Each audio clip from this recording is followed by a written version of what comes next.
नमस्कार दोस्तों, आपके अपने यूट्यूब चैनल एक नए पहल में आपका हार्दिक स्वागत अभिनंदन करता हूं। देखिए दोस्तों, हमने लास्ट की क्लास में पढ़ा था अनुसूची यानी शेड्यूल के बारे में, और हमने एक एक करके सूचियों की जानकारी ली थी। पहली अनुसूची में हमने पढ़ा संघ एवं राज्य क्षेत्र, दूसरे में पढ़ा वेतन, तीसरे में पढ़ा था हमने दोस्तों शपथ, किन किन की शपथ होती है, किन की नहीं होती, किन का वेतन कितना मिलता है, किन को कितना मिलता है। और इसके बाद में हमने पढ़ा था राज्य सचिव की सीटों का आवंटन, चौथी अनुसूची, और पाँचवीं में पढ़ा था असम, मेघालय, त्रिपुरा और मिजोरम के जो विशेष प्रावधान है उनसे संबंधित। और फिर सातवीं अनुसूची में हमने पढ़ा था तो संघ एवं विषयों का सूचियों या विषयों का बंटवारा हमने पढ़ा था। और इसमें हमने पढ़ा था कि सूचियाँ तीन प्रकार की होती है, तो संघ सूची, एक समवर्ती सूची और एक राज्य सूची। संघ सूची या केंद्र सूची पर कानून बनाने का अधिकार किसे है दोस्तों? केंद्र सरकार को। राज्य सूची के विषय पर कानून बनाने का अधिकार किसे दोस्तों? राज्य सरकार को। और समवर्ती सूची पर दोनों केंद्र और राज्य दोनों मिलकर क्या बनाते हैं दोस्तों? कानून बनाते हैं। 42 कॉन्स्टिट्यूशन अमेंडमेंट के तहत 42 कॉन्स्टिट्यूशन अमेंडमेंट के तहत शिक्षा, वन एवं वन्य जीव, पक्षी संरक्षण और बाट और माप जो विषय थे दोस्तों वो राज्य सूची से हटाकर समवर्ती सूची में डाल दिए गए हैं। और एक और विषय था दोस्तों परिवार नियोजन एवं जनसंख्या नियंत्रण, ये भी दोस्तों राज्य सूची से हटाकर किस में डाल दिया गया? समवर्ती सूचियों में। इसके बाद हमने देखा था कि अवशिष्ट शक्तियों को लेकर भारतीय संविधान का अनुच्छेद 248 में है। अब एक एक करके हम 2-4 अनुच्छेद के बारे में पढ़ते हैं। अनुच्छेद 248 क्या कहता है दोस्तों? अवशिष्ट शक्तियों का क्या करता है दोस्तों? उल्लेख करता है। जो अवशिष्ट शक्तियाँ दोस्तों उनकी संख्या वर्तमान में भी दोस्तों 0 है। इनके जो विषय हैं अवशिष्ट शक्तियों के वर्तमान में भी 0 हैं, और पहले भी क्या था दोस्तों? 0 था। इसमें एक तो होता दोस्तों सरोगेसी मदर, और दूसरा दोस्तों यानी साइबर क्राइम। साइबर क्राइम नहीं होता कि किसी की ठगी हो गई, आज उससे 10 लाख रुपये उड़ गए, इससे लाख रुपये उड़ गए, तो जो ऑनलाइन ठगी होती है साइबर क्राइम होता है। और ये साइबर क्राइम यानी अपराध हो गया, और सरोगेसी मदर, ये जो 2 विषय हैं दोस्तों इनमें प्रस्तावित है या इनमें शामिल किए जाने की बात की गई है। यहाँ तक हमने दोस्तों पढ़ लिया था। अब बात करें दोस्तों संविधान के अनुच्छेद 249, ये क्या कहता है? थोड़ा इसके बारे में हम डिटेल से पढ़ने की कोशिश करते हैं। देखिए दोस्तों, भारतीय संविधान का अनुच्छेद 249 ये कहता है, अनुच्छेद 249 कि दोस्तों जो राज्यसभा है यानी काउंसिल ऑफ स्टेट है, राज्यसभा, ये राज्यसभा क्या करती है दोस्तों? विशेष बहुमत के द्वारा। बहुमत कौन सा है दोस्तों? विशेष बहुमत। और विशेष बहुमत के द्वारा जो राज्य सूची के विषय हैं इन पर कानून बनाने का अधिकार जो है दोस्तों वो संसद को दे सकती है या केंद्र को दे सकती है। लेकिन दोस्तों जो ये कानून है ये 1 साल के लिए क्या रहेगा दोस्तों? ये 1 साल के लिए क्या रहेगा दोस्तों? प्रभावी रहेगा, यानी 1 वर्ष के लिए क्या रहेगा? प्रभावी रहेगा। देखिए दोस्तों, हम एक अनुच्छेद पढ़ रहे हैं, और अनुच्छेद कौन सा दोस्तों? 249। और इस 249 अनुच्छेद में साफ शब्दों में लिखा गया है कि जो राज्यसभा काउंसिल ऑफ स्टेट है ये विशेष बहुमत द्वारा कानून बनाकर जो राज्य सूची के जो विषय हैं इन पर कानून बनाने की शक्ति किसे दे सकती है दोस्तों? संसद को दे सकती है या केंद्र को दे सकती है। लेकिन ये कानून दोस्तों 1 साल के लिए क्या रहेगा? प्रभावी रहेगा। इसके बाद ये क्या हो जाएगा दोस्तों? अपने आप ही निरस्त हो जाएगा। हम पढ़ रहे हैं दोस्तों अनुच्छेद 249, राज्यसभा विशेष बहुमत द्वारा राज्य सूची के विषय पर कानून बनाने की शक्ति किसे दे सकती है दोस्तों? संसद को दे सकती है। कौन से अनुच्छेद कहते हैं दोस्तों? हमने ये पढ़ा अनुच्छेद 249। लेकिन ये कानून दोस्तों 1 साल के लिए क्या रहेगा? प्रभावी रहेगा। अब इसके बाद दोस्तों हम बात करते हैं अनुच्छेद 250 की, कि अनुच्छेद 250 क्या कहता है? अनुच्छेद 250 की बात करें कि अनुच्छेद 250 क्या कहता है? आर्टिकल 250, आपातकाल की स्थिति में दोस्तों, आपातकाल, और आपातकाल की स्थिति में राज्य सूची के जितने भी विषय हैं, जितने भी क्या है दोस्तों? विषय हैं, इन पर कानून बनाने का अधिकार, और कानून बनाने का अधिकार किसको प्राप्त हो जाता है दोस्तों? संसद को होता है। संसद को हो जाता है या केंद्र इस पर क्या बनाती है दोस्तों? राज्य सूची के विषय पर कानून बनाती है। आपातकाल का मतलब दोस्तों राष्ट्रीय आपातकाल हुआ, वित्तीय आपातकाल हुआ और राष्ट्रपति शासन। ये जब देश में लग जाते हैं तो राज्य सूची के जो विषय हैं दोस्तों, इन पर कानून बनाने का अधिकार राज्यसभा को ना होकर राज्य विधानसभा या विधान परिषद को ना होकर, राज्यों को ना होकर किसे हो जाता है दोस्तों, संसद को होता है। और आर्टिकल ये 250 है। आपातकाल की स्थिति में राज्य सूची के विषय पर कानून बनाने का अधिकार किसे प्राप्त होता है दोस्तों, संसद को होता है। देखिए दोस्तों, हम एक आर्टिकल पढ़ रहे हैं। आर्टिकल का नाम क्या है दोस्तों, कौन सा है, 250। आपातकाल की स्थिति में जो विषय हैं राज्य सूची के, उन पर कानून बनाने का अधिकार किनको प्राप्त होता है दोस्तों, संसद को प्राप्त होता है। हमने ये देखा। इसके बाद दोस्तों बात करें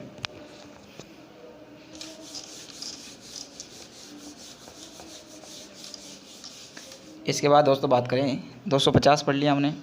इसके बाद में दोस्तों अनुच्छेद आता है 252, आर्टिकल 252, और ये कहता है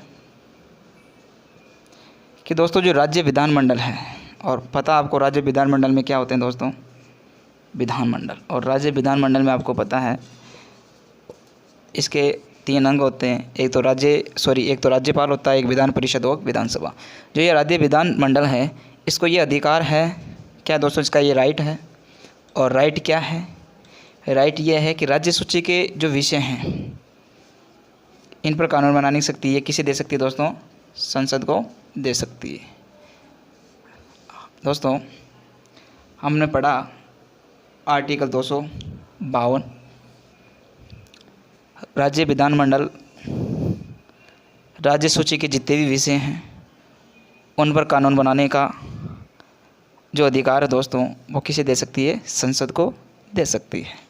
देखिए दोस्तों, हम एक आर्टिकल पढ़ रहे हैं, और आर्टिकल कौन सा दोस्तों, 252। इस 252 आर्टिकल में साफ शब्दों में लिखा गया है कि राज्य विधानमंडल है, ये राज्य विधानमंडल राज्य सूची के जितने भी विषय हैं इन पर कानून बनाने की जो शक्ति है दोस्तों, वो किसे दे सकती है दोस्तों, अधिकार या शक्ति किसे दे सकती है दोस्तों, संसद को दे सकती है। अब दोस्तों इसके बाद हम पढ़ते हैं आर्टिकल 253 यानी 253। आर्टिकल 253 क्या कहता है, देखिए 253। देखिए दोस्तों, कोई राज्य सूची का विषय हो, सामान्यतः कानून कौन बनाती है दोस्तों, इस पर राज्य सरकार या राज्य बनाता है विषय। लेकिन दोस्तों इन विषयों में अगर कोई राष्ट्रीय महत्व का विषय है, जिसमें राष्ट्रीय क्या हो दोस्तों, महत्व है, या देश के अन्य राज्यों का क्या दोस्तों महत्व हो, या देश के बाहरी भागों, देश के बाहरी जो यानी दूसरे स्टेट हैं या स्थान हैं, उनका क्या हो दोस्तों महत्व हो, तो ऐसे विषय पर कानून बनाने की शक्ति किससे प्राप्त हो जाती है दोस्तों, संसद को प्राप्त हो जाती है या केंद्र को प्राप्त हो जाती है। देखिए दोस्तों, हम एक आर्टिकल पढ़ रहे हैं, और आर्टिकल कौन सा दोस्तों, 253।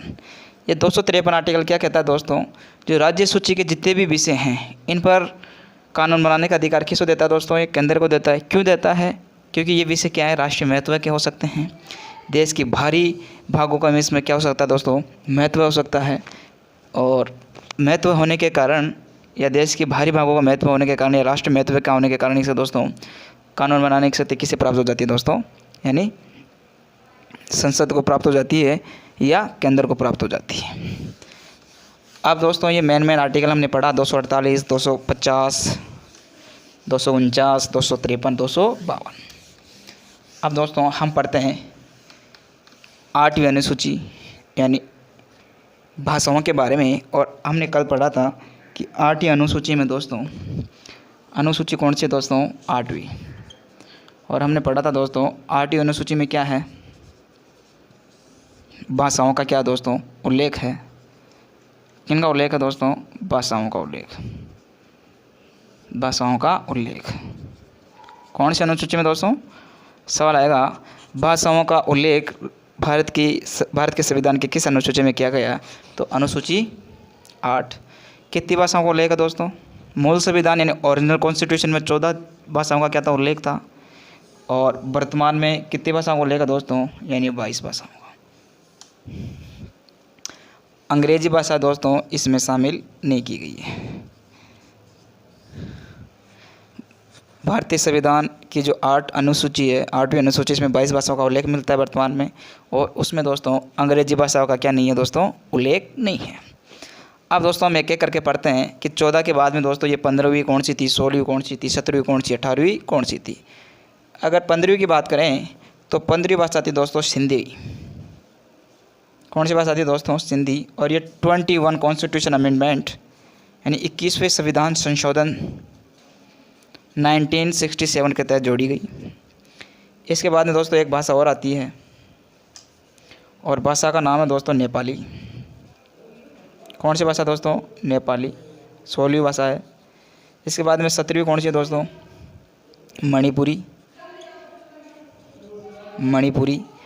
और फिर 17वीं हो गई। 18वीं कौन सी दोस्तों, कोंकणी, कोंकणी। ये दोस्तों तीनों जो भाषा हैं ये 71वें यानी 71 कॉन्स्टिट्यूशन अमेंडमेंट 1992 के तहत 1992 के तहत जोड़ी गई। देखिए दोस्तों हम संविधान की कौन सी अनुसूची पढ़ रहे हैं, 8वीं अनुसूची। और इस 8वीं अनुसूची में दोस्तों 22 भाषाओं का उल्लेख है, लेकिन दोस्तों मूल जो संविधान था उसमें कितनी भाषाओं का उल्लेख था दोस्तों, 14 भाषाओं का उल्लेख था। और वर्तमान में कितनी भाषाओं का उल्लेख है दोस्तों, हमने पढ़ा 22 भाषाओं का। अंग्रेजी जो भाषा है दोस्तों इसमें शामिल नहीं है। कौन सी अनुसूची में, 8वीं अनुसूची में अंग्रेजी भाषा शामिल नहीं है। सवाल आएगा 15वीं भाषा कौन सी जोड़ी गई, तो सिंधी। कब जोड़ी गई, 21 कॉन्स्टिट्यूशन अमेंडमेंट 1967। इसके बाद में दोस्तों हमने पढ़ा नेपाली 16वीं लैंग्वेज, 16वीं भाषा, 17वीं मणिपुरी और 18वीं कौन सी थी दोस्तों, कोंकणी। ये तीनों भाषाओं का विलय, ये तीनों भाषाओं को कब जोड़ा गया दोस्तों, 71वें संविधान संशोधन 1992 यानी 71 कॉन्स्टिट्यूशन अमेंडमेंट है दोस्तों, इसके तहत जोड़ा गया। कौन सी भाषा, नेपाली, मणिपुरी और कोंकणी। देखिए दोस्तों हम अनुसूची पढ़ रहे हैं कौन सी, 8वीं। और 8वीं अनुसूची में दोस्तों हमने पढ़ा कि ओरिजिनल कॉन्स्टिट्यूशन में उल्लेख था 14 भाषाओं का, वर्तमान में 22 भाषाओं का उल्लेख है। अंग्रेजी को दोस्तों 7वीं अनुसूची में शामिल नहीं किया गया। इसके बाद मैंने पढ़ा 15वीं दोस्तों कौन सी, सिंधी। और ये सिंधी जो भाषा है दोस्तों 21वें संविधान संशोधन 1967 के द्वारा ऐड की गई, जोड़ी गई। इसके बाद में नेपाली, क्रमशः मणिपुरी और कोंकणी, ये तीनों जो भाषा है दोस्तों वह 71वें संविधान संशोधन 1992 के तहत जोड़ी गई यानी 1992। अब दोस्तों आप इनको साथ के साथ नोट करते चले ताकि आपके अच्छे नोट्स बन जाए और बाद में अगर रिवाइज़ करो तो आपको किसी प्रकार की कोई समस्या ना हो।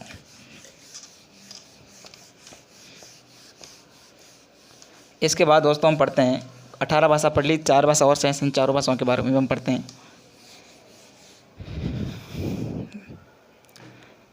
एक भाषा आती है दोस्तों 19वीं, 20, 21 और 22। 19वीं भाषा कौन सी दोस्तों, बोडो। कौन सी दोस्तों, ये एक साथ जोड़ी गई थी दोस्तों 92वें संविधान संशोधन 2003 के तहत, बोडो। 20वीं कौन सी थी दोस्तों, डोगरी। डोगरी नहीं है दोस्तों, कौन सी है, डोगरी। और 21वीं भाषा थी दोस्तों मैथिली। कौन सी थी दोस्तों, मैथिली।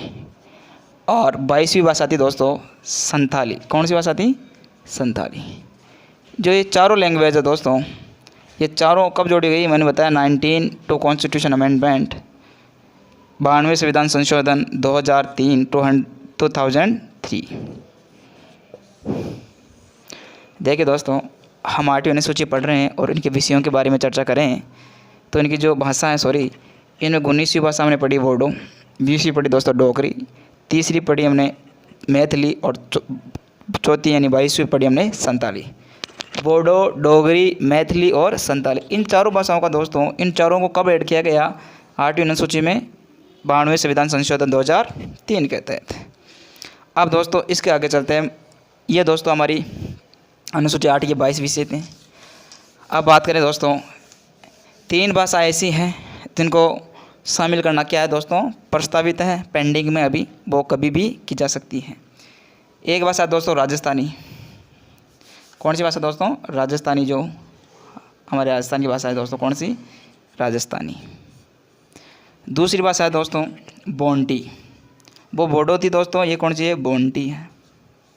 और तीसरी भाषा थी दोस्तों कौन सी, भोजपुरी। तीनों भाषाओं को दोस्तों, इन तीनों भाषाओं को दोस्तों संविधान की 8वीं अनुसूची में शामिल करने का प्रावधान है, या ये क्या है दोस्तों, प्रस्तावित है। कौन कौन सी भाषा दोस्तों, राजस्थानी, बोंटी और भोजपुरी, ये जो तीनों भाषा हैं दोस्तों, ये प्रस्तावित है संविधान की कौन सी अनुसूची में शामिल करने की बात कही गई इन्हें, 8वीं अनुसूची, जिसमें पहले कितनी भाषाएं दोस्तों, वर्तमान में कितनी भाषाएं 22, अगर ये ऐड हो जाती हैं दोस्तों 3 तो कितनी हो जाएगी दोस्तों, 25 हो जाएगी। सवाल आ सकता है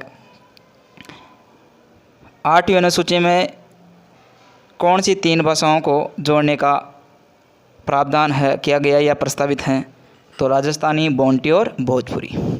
इसके बाद दोस्तों, इसके लिए दोस्तों इन भाषाओं को जोड़ने के लिए एक समिति का गठन किया गया है, एक समिति, और इस समिति के जो अध्यक्ष है दोस्तों वो कौन है, ओकार सिंह लाखावत।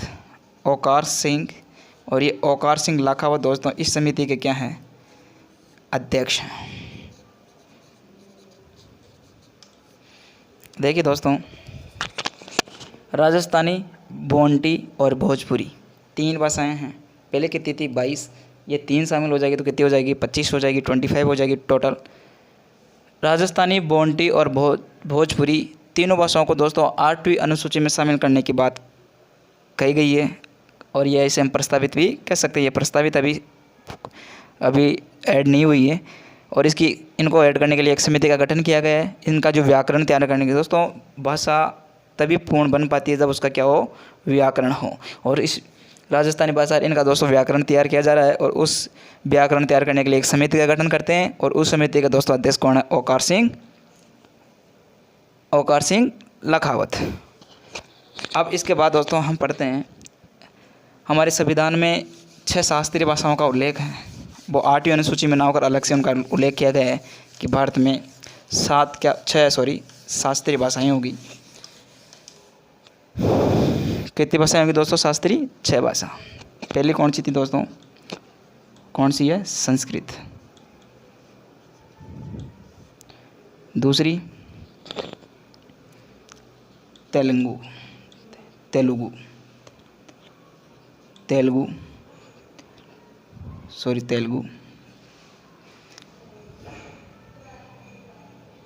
और तीसरी उड़िया, चौथी कन्नड़, 5वीं मलयालम। दोस्तों मलयालम एक ऐसी भाषा है, मलयालम, जिसको हम उल्टे से भी लिखेंगे दोस्तों तो क्या होगा, मलयालम होगा।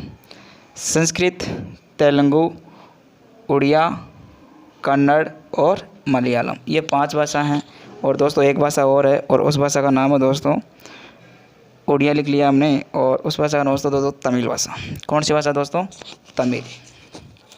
6ठी भाषा कौन सी दोस्तों, तमिल।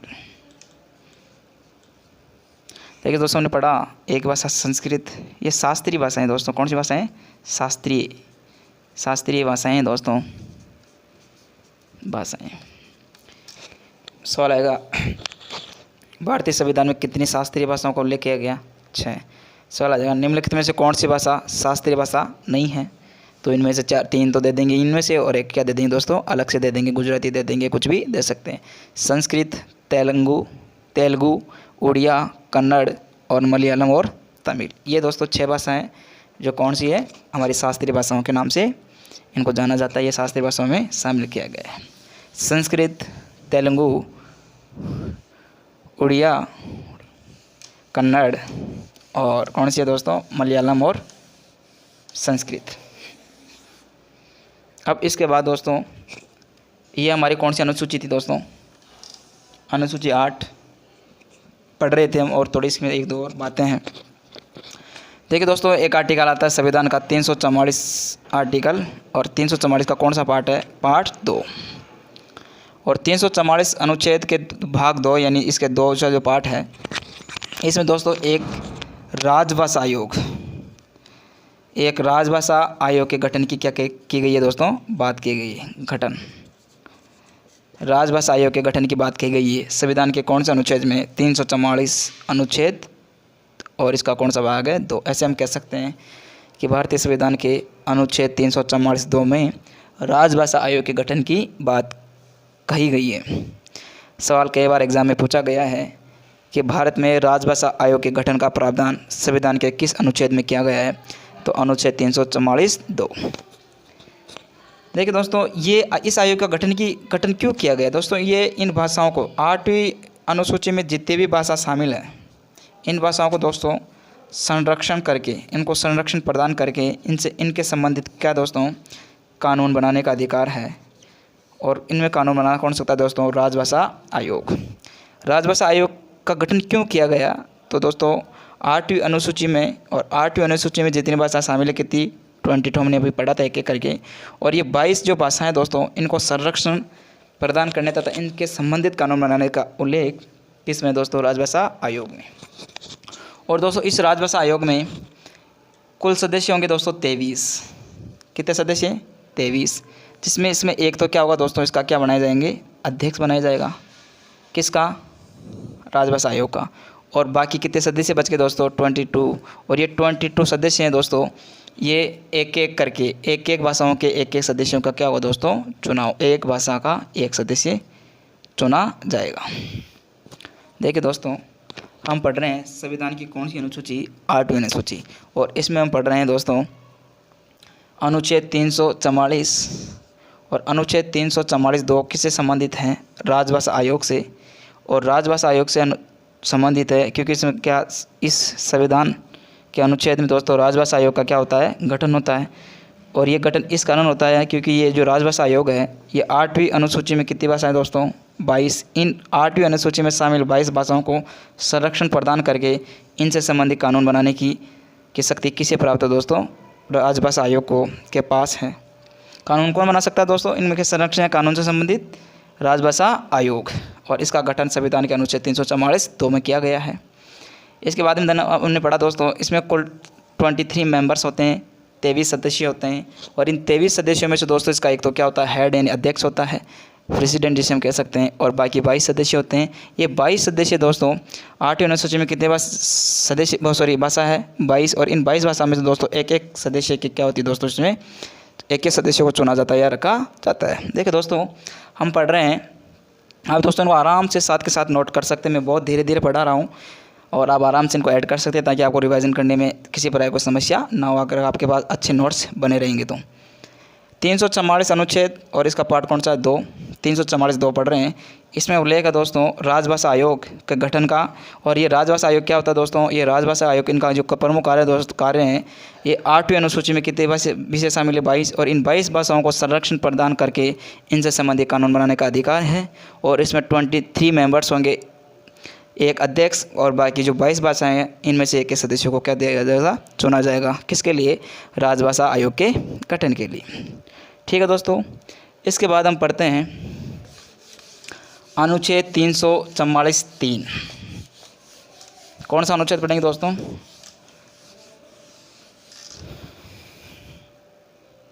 अनुच्छेद 344(3). 344 और 344 का भाग कौन सा पढ़ेंगे दोस्तों? हम 30। इसमें दोस्तों कन्फ्यूज मत होना। 344(2) अनुच्छेद तो ये कहता है कि राजभाषा आयोग का गठन, लेकिन इसमें क्या होता है दोस्तों? राजभाषा समिति का क्या दोस्तों इसमें उल्लेख है। और इस राजभाषा समिति में दोस्तों कितने सदस्य होंगे? 30 सदस्य होंगे। और ये 30 सदस्य होंगे दोस्तों, 20 तो होंगे दोस्तों लोकसभा से और 10 सदस्य होंगे दोस्तों राज्यसभा से।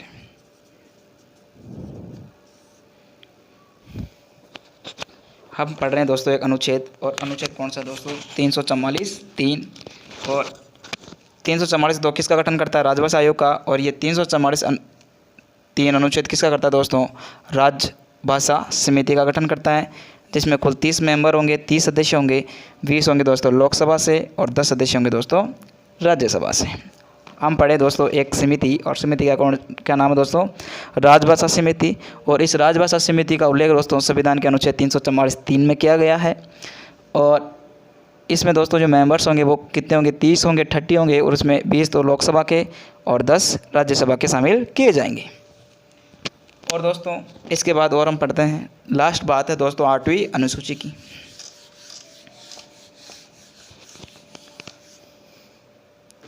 देखिए दोस्तों, केंद्रीय जो साहित्य पुरस्कार दिए जाते हैं दोस्तों, केंद्रीय साहित्य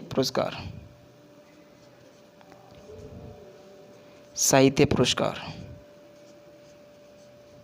और ये केंद्रीय साहित्य पुरस्कार है दोस्तों, वो कुल कितनी भाषाओं में दिए जाते हैं दोस्तों? 24 भाषाओं में दिए जाते हैं। कितनी भाषाओं में दोस्तों? 24 भाषाओं में। सवाल आएगा, केंद्रीय साहित्य पुरस्कार कुल कितनी भाषाओं में दिया जाता है दोस्तों? 24। आपका क्वेश्चन होगा दोस्तों कि संविधान में तो मात्र 22 भाषाओं का उल्लेख किया गया है। संविधान में उल्लेख ना होते हुए भी दोस्तों वो ऐसी कौन सी 2 भाषाएं हैं जिनमें पुरस्कार दिया जाता है? कौन सा केंद्रीय साहित्य पुरस्कार? तो दोस्तों वो 2 विषय हैं, और वो 2 विषय कौन से हैं दोस्तों? एक तो है दोस्तों राजस्थानी, जो अभी प्रस्तावित है, अनुसूची 8 में शामिल होने की इसकी बात कही गई है, और एक है दोस्तों हमारी अंग्रेजी, जो हमारी अनुसूची 8 में शामिल नहीं है। ये 2 भाषा हो गई, और ये 2 भाषाओं में मिलाकर दोस्तों कितनी भाषा हो गई? 24। और ये 24 भाषाओं में दोस्तों एक पुरस्कार दिया जाता है, और पुरस्कार का नाम है दोस्तों केंद्रीय साहित्य अकादमी पुरस्कार। सवाल आएगा, केंद्रीय साहित्य अकादमी किन भाषाओं में दिया जाता है? कितनी भाषा में दिया जाता है? 24। और इनमें दोस्तों भारतीय संविधान के मूल अनुसूची 8 और इसमें मूल भाषाओं के अलावा या अन्यथा कौन सी 2 भाषाओं को ऐड की गई है? कौन सी 2 भाषा में दिया जाता है? तो कौन सी है दोस्तों? राजस्थानी और अंग्रेजी। अब दोस्तों हम पढ़ते हैं, ये हमारी दोस्तों 8वीं अनुसूची है। मैं उम्मीद करता हूँ आपको बहुत अच्छे से समझ में आए होंगे ये सूची, और लगभग दोस्तों इससे इतने ही क्वेश्चन बनने की संभावना है, जो मैंने आपको एक एक करके क्वेश्चन भी बीच में पहुँचा है। और इसके बाद दोस्तों हम पढ़ते हैं यानी 9वीं अनुसूची। संविधान की कौन सी अनुसूची दोस्तों? 9वीं अनुसूची। और 9वीं अनुसूची क्या करती है दोस्तों? ये 9वीं अनुसूची दोस्तों ओरिजिनल कॉन्स्टिट्यूशन में हमने पढ़ा था कि 8वीं अनुसूचियाँ थी, लेकिन ये अनुसूची 9 कब जोड़ी गई? हमने पढ़ा था प्रथम संविधान संशोधन हुआ था दोस्तों 1951 में। पहले संविधान संशोधन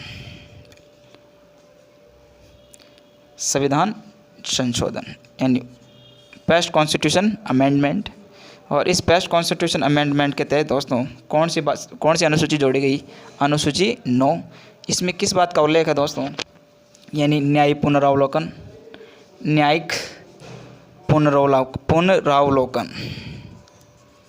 हम दोस्तों न्यायिक पुनरावलोकन को इंग्लिश में कहते हैं जुडिशरी रिव्यू, और इस जुडिशरी रिव्यू का दोस्तों उल्लेख संविधान की किस अनुसूची में? तो अनुसूची 9। ये दोस्तों मूल संविधान में नहीं थी, इसका उल्लेख दोस्तों फर्स्ट कॉन्स्टिट्यूशन अमेंडमेंट 1956 के तहत किया गया। अब दोस्तों हम पढ़ते हैं कि न्याय पुनरावलोकन होता क्या है। न्याय पुनरावलोकन या भूमि सुधार से संबंधित इसमें प्रावधान है अनुसूची 9 में। आगे दोस्तों आप संविधान में पढ़ते हैं अनुसूची 9, तो उसमें न्याय पुनरावलोकन बाद में लिखा था, न्याय पुनरावलोकन एवं भूमि सुधार से संबंधित कौन सी अनुसूची दोस्तों? 9वीं अनुसूची। अब दोस्तों होता क्या है कि जो न्याय पुनरावलोकन है, क्या है दोस्तों? न्यायिक पुनरावलोकन या न्यायिक पुनरावलोकन हम जिसे कह सकते हैं, पुनरावलोकन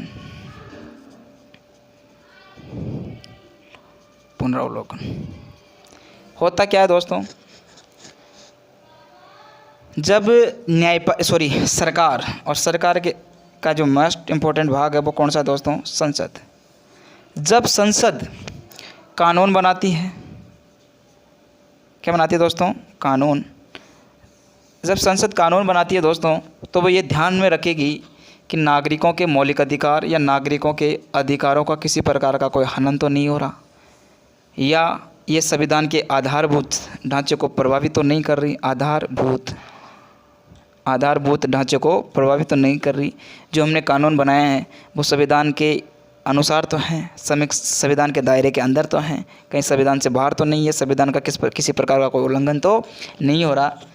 कौन ध्यान रखेगी ये बात? संसद ध्यान रखेगी। क्या करते समय? कानून बनाते समय नए नए कानून बनाती है संसद। आपको पता है संसद में राष्ट्रपति होता है जो क्या करते हैं दोस्तों, हमारे किसी भी विधेयक पर क्या करते हैं, हस्ताक्षर करते हैं। और दोस्तों जब संसद में हम कोई विधेयक रखते हैं तो वो विधेयक तब तक कहलाता है तब तक वो एक्ट नहीं बन जाता, अधिनियम नहीं बन जाता। और अधिनियम कब बनता है दोस्तों, जब राज्यसभा, लोकसभा और राष्ट्रपति की उस पर क्या मिल जाती है दोस्तों, अनुमति मिल जाती है। हम दोस्तों संसद पढ़ेंगे, बड़े डिटेल से पढ़ेंगे कि क्या होती है संसद, लोकसभा क्या है, राज्यसभा क्या है, राष्ट्रपति के पद की क्या गरिमा है भारत के संविधान में, बड़े डिटेल से गहन चिंतन करके हम तरीके से पढ़ेंगे। तो हमने पढ़ा दोस्तों न्याय पुनरावलोकन क्या होता है। ये क्या करता है दोस्तों, संविधान की समीक्षा करता है, कानूनों की समीक्षा करता है, किसके दायरे में। लेकिन दोस्तों ये जो न्याय पुनरावलोकन ये खुद भी संविधान के दायरे में रहकर क्या करेगा दोस्तों, ये नहीं है कि कोई कानून संसद ने बनाया वो सही है और न्याय पुनरावलोकन लगे, नहीं ये गलत है। लेकिन वो कानून संविधान के अंतर्गत होना चाहिए, संविधान में किसी प्रकार का कोई उल्लंघन नहीं होना चाहिए संविधान का। अगर वो संविधान के अंतर्गत है, संविधान का उल्लंघन नहीं हो रहा, किसी प्रकार का नागरिकों के अधिकारों का हनन नहीं हो रहा, तो दोस्तों वैसे ऑब्वियस बात है कि वो दोस्तों न्यायालय में नहीं जाएगा। अगर संविधान का उल्लंघन करता है दोस्तों तो न्यायपालिका है दोस्तों, ये न्यायपालिका उसका क्या कर सकती है दोस्तों, न्याय पुनरावलोकन कर सकती है। ये अधिकार दोस्तों न्याय पुनरावलोकन, न्यायपालिका को जो न्याय पुनरावलोकन करने का अधिकार दिया जाता है, ये कौन सी अनुसूची के तहत, अनुसूची 9 के तहत।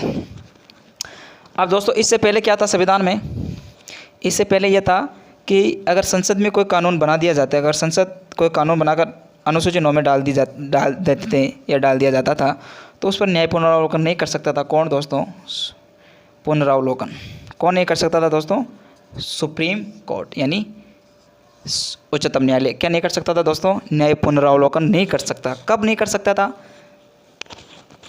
2007 से जब ये न्याय पुनरावलोकन की अनुसूची जोड़ी गई, उससे पहले संविधान में अगर कोई कानून बनता था, संसद कोई कानून बना देती 9वीं अनुसूची से पहले, तो उस पर न्याय पुनरावलोकन नहीं होता था। क्योंकि न्याय पुनरावलोकन शब्द कब अस्तित्व में, कब जोड़ा गया, पहले संविधान संशोधन 1956 के तहत। इससे पहले अगर संसद को कानून बनाती थी तो उसकी जाँच न्यायपालिका नहीं करती थी या न्यायपालिका उसका पुनरावलोकन नहीं कर सकती थी, जैसा था उसका वैसा वैसा ही रहता था।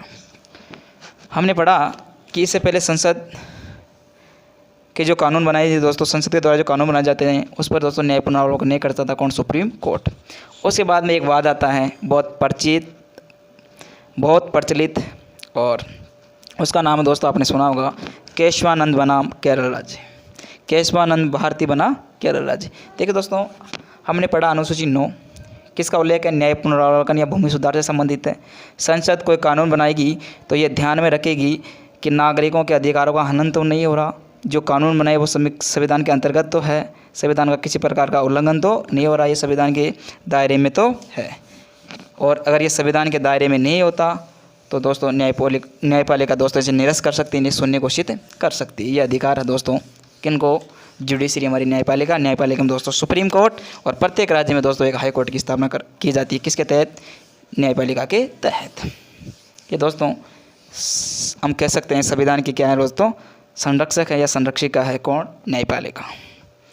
इसके बाद दोस्तों हमने पढ़ा कि एक वाद आता है 24 अप्रैल, एक तारीख और तारीख। दोस्तों ये जो वाद है ये भारतीय संविधान में बहुत कुछ परिवर्तन हुआ है इस वाद के तहत। 24 अप्रैल 1973 यानी 1973। वाद का नाम क्या दोस्तों, केशवानंद बना, केशवानंद बनाम केरल राज्य। केरल एक स्टेट है और केशवानंद बनाम केरल राज्य, ये क्या था दोस्तों, एक वाद था। इस वाद में कहा गया कि अगर संसद कोई कानून बनाती है, संसद क्या बनाती है दोस्तों, कोई कानून बनाती है और वो कानून दोस्तों संविधान के मूल ढांचे या जिसे हम आधारभूत ढांचा कह सकते हैं, मूल ढांचा, या दोस्तों हम कह सकते हैं आधारभूत, मूल ढांचा या आधारभूत ढांचे को दोस्तों क्या करती है, प्रभावित करती है, तो वो दोस्तों उसका क्या किया जाएगा, सुप्रीम कोर्ट के द्वारा यानी हमारी न्यायपालिका के द्वारा उसका क्या किया जा सकता है दोस्तों, न्यायिक पुनरावलोकन किया जा सकता है, न्यायिक पुनरावलोकन। देखिए दोस्तों हम पढ़ रहे हैं 24 अप्रैल 1973 की बात है। और 24 अप्रैल 1973 में दोस्तों एक वाद आता है और वाद का नाम है दोस्तों केशवानंद बनाम केरल राज्य। और इस वाद में दोस्तों स्पष्ट किया गया कि संसद कोई कानून बनाती है तो वो एक ध्यान रखेगी कि इन कानूनों में नागरिकों के अधिकारों का हनन तो नहीं हो रहा, कहीं संविधान का उल्लंघन तो नहीं हो रहा, या संविधान के दायरे के अंतर्गत आता है या नहीं ये कानून। अगर नहीं आता तो दोस्तों सुप्रीम कोर्ट या न्यायपालिका के जो पार्ट है सुप्रीम कोर्ट, इसको ये अधिकार है कि इसमें क्या कर सकते हैं दोस्तों, वो न्याय पुनरावलोकन कर सकते हैं। सवाल आएगा निम्नलिखित में से किस बात में कहा गया कि अगर संसद कोई कानून बनाती है, अगर वो संविधान के अंतर्गत नहीं है तो उस पर क्या कर सकते हैं दोस्तों, न्याय पुनरावलोकन कर सकते हैं। तो कौन सा बात केशवानंद बनाम केरल राज्य। सवाल आएगा न्याय पुनरावलोकन की शक्ति सुप्रीम कोर्ट को या न्यायपालिका को कब प्रदान की गई, तो 24 अप्रैल 1973 किस बाद में की गई, केशवानंद बनाम केरल राज्य। देखिए दोस्तों हम एक वाद पढ़ रहे हैं और वाद कौन सा है, केशवानंद बनाम केरल राज्य। कब का है, 24 अप्रैल 1973 का। संसद कोई कानून बनाती है तो वो ध्यान रखेगी कि इसमें मूल ढांचा प्रभावित नहीं हो रहा या आधारभूत ढांचे की क्या नहीं हो रही दोस्तों, प्रभावित नहीं हो रहा है। अधिकार जो कानून बना रही है ये संविधान के अंतर्गत है कि नहीं। फिर ये सुप्रीम कोर्ट को अधिकार देता है कि इसका क्या किया जाता है दोस्तों, न्याय पुनरावलोकन किया जाता है, इनकी जांच की जा सकती है। जुडिशरी रिव्यू और न्याय पुनरावलोकन का मतलब होता है इसके दोबारा से समीक्षा करना, उसकी जांच करना और फिर ये तय करना कि ये संविधान के अंतर्गत है कि नहीं। अगर है तो उसे दोस्तों एक्ट बना दिया जाता है उस विधेयक को या किसी कानून को, अगर नहीं है तो उसको दोस्तों वापस भेज दिया जाता है संसद के अंदर। तो दोस्तों आप साथ के साथ नोट्स बनाते चले, मैं बहुत धीरे धीरे पढ़ा रहा हूँ। दोस्तों जो मूल ढांचे की जो परिभाषा है दोस्तों, मूल ढांचा जो शब्द है, आधारभूत ढांचा, ये कब अस्तित्व में आया, केशवानंद बनाम केरल राज्य बाद में 24 अप्रैल 1973 में। लेकिन दोस्तों जो मूल ढांचा है ये संविधान में क्या है दोस्तों, इसकी परिभाषा नहीं है, इनको डिफाइन नहीं किया गया है, इसको परिभाषित नहीं किया गया है, परिभाषित या इसकी परिभाषा नहीं है संविधान में। लेकिन दोस्तों इसका जो अधिकार है दोस्तों,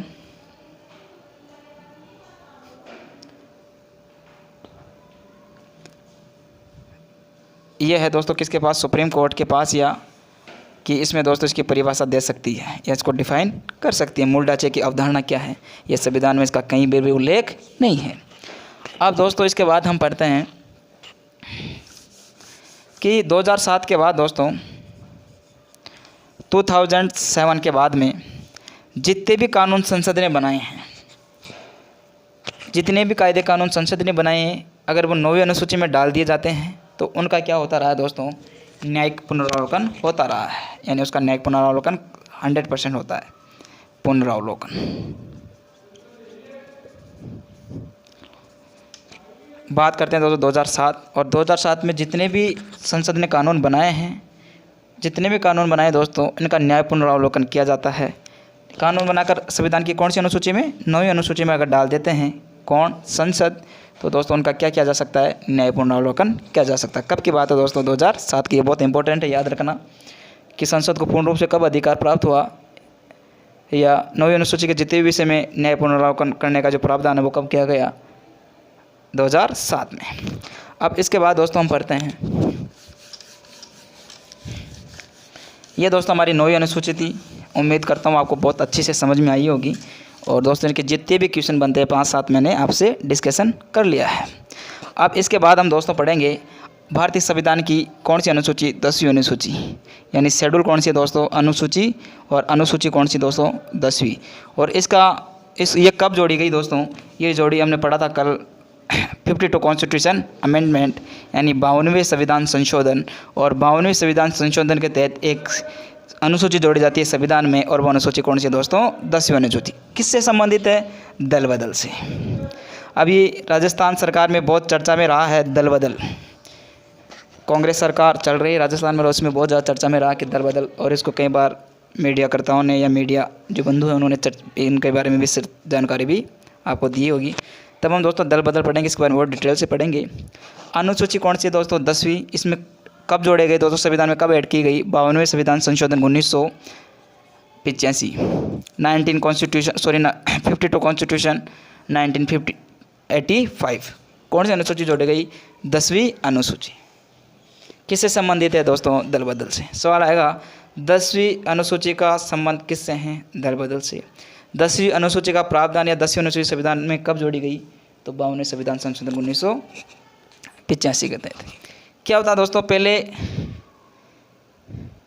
एक तिहाई सदस्य अगर किसी दल को छोड़कर दूसरे दल में चले जाते थे, एक तिहाई सदस्य किसी दल को छोड़कर या किसी पार्टी को छोड़कर दूसरे दल में चले जाते थे, तो दोस्तों उनकी सदस्यता उस पार्टी से क्या हो जाती थी दोस्तों, समाप्त हो जाती थी। ये पहले की बात है। दल बदल में क्या परिभाषित किया गया, क्या उल्लेख है कि कोई पार्टी से अगर किसी दल से एक तिहाई सदस्य उस दल को या उस पार्टी को छोड़कर दूसरे दल में चले जाते हैं, दूसरे दल में शामिल हो जाते हैं, तो दोस्तों उसकी सदस्यता उस पार्टी से, जिस पार्टी को उसने छोड़ा है, उससे क्या हो जाएगी, समाप्त हो जाएगी। लेकिन दोस्तों उसमें बाद में संशोधन किया गया और सदस्य संख्या की गई दोस्तों 2/3। और 2/3 सदस्य अगर किसी दल को छोड़कर दूसरे दल में शामिल होते हैं तो दोस्तों उनकी सदस्यता क्या हो जाएगी, निरस्त हो जाएगी, सदस्यता निरस्त हो जाएगी। 2/3 सदस्य से कम सदस्य अगर किसी पार्टी को छोड़कर दूसरी पार्टी या किसी दल को छोड़कर दूसरे दल में शामिल होते हैं तो उनकी सदस्यता रद्द हो जाएगी। इससे पहले क्या थी दोस्तों, एक थी। सवाल आएगा, अगर किसी दल के 2/3 सदस्य अगर किसी दल के कितने तिहाई सदस्य या कितने सदस्य किसी दल को छोड़कर चले जाते हैं तो उसकी सदस्य समाप्त हो जाएगी। तो 2/3 सदस्य, पहले प्रावधान था दोस्तों कितने का, 1/3 सदस्यों का। यह दोस्तों हमने पढ़ा। अगर दोस्तों एक संपूर्ण दल अगर दोस्तों छोड़कर जाता है, दूसरी पार्टी में जाता है या छोड़ देता है तो उसकी सदस्यता समाप्त नहीं होगी। अगर वो छोड़ के चला जाता है तो वो उसको दल बदल नहीं माना जाएगा। दल बदल किसको माना जाएगा, 2/3 सदस्य या इससे कम अगर किसी पार्टी को छोड़ के जाते हैं तो उनकी सदस्यता उस पहले वाले दल से समाप्त हो जाती है और दूसरे दल में उनको जोड़ लिया जाता है। कितने तिहाई सदस्य, 2/3 सदस्य। लेकिन दोस्तों अगर संपूर्ण दल किसी पार्टी को छोड़ता है, पूरी व्यक्ति छोड़ देते हैं, संपूर्ण सदस्य छोड़ देते हैं, तो वो दल बदल की श्रेणी में नहीं माना जाएगा। और इससे संबंधित जो भी कानून बनाने का अधिकार है वो संसद के जो लोकसभा है यानी हाउस ऑफ पीपल, इसके अध्यक्ष को प्राप्त है। राज्यसभा में राज्यसभा के सभापति को, विधान परिषद में विधानसभा के सभापति को, और विधानसभा में दोस्तों किसको अधिकार प्राप्त है, अध्यक्ष को। दोस्तों हम एक अनुसूची पढ़ रहे हैं और अनुसूची कौन सी है दोस्तों, 10। संविधान में कब ऐड की गई, तो कब ऐड की गई दोस्तों, ये संविधान में कब ऐड की गई, संविधान में कब ऐड की गई दोस्तों, ये जोड़ी गई दोस्तों 52वें संविधान संशोधन 1985 के तहत। 52वें संविधान संशोधन 1985 के तहत